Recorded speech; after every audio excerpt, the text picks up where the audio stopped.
بسم اللہ الرحمن الرحیم۔ نماز تراویح کے بارے میں بعض لوگ غلط فہمی کے شکار ہیں۔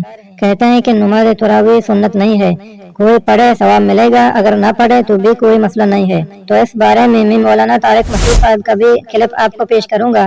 پہلے بنوری ٹاؤن کا فتویٰ ملاحظہ فرمائیں۔ سوال: تراویح کی شرعی حیثیت کیا ہے؟ کیا یہ واجب ہے؟ کیا یہ سنت مؤکدہ ہے یا غیر مؤکدہ ہے؟ کیا یہ فرض علی الکفایہ ہے؟ فرض علی الکفایہ کا یہ مطلب میرے ذہن میں ہے جیسے نماز جنازہ ہے، اگر تراویح نہ پڑھی جائے تو اس کے چھوڑنے کا گناہ کس حیثیت میں ہوگا؟ یعنی اوپر جو حیثیت ذکر کی گئی ہیں ان کے اعتبار سے۔ جواب: تراویح کی نماز مردوں اور عورتوں دونوں کے لیے سنت مؤکدہ ہے، بلا عذر اس کو چھوڑنے والا نافرمان اور گناہگار ہے۔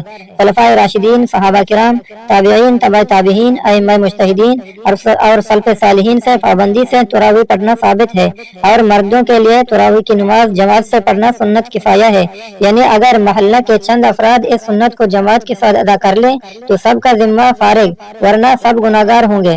جو مرد انفرادی تراویح پڑھے گا تو اس کی تراویح کی سنت تو ادا ہو جائے گی لیکن جماعت کے ثواب سے محروم رہے گا۔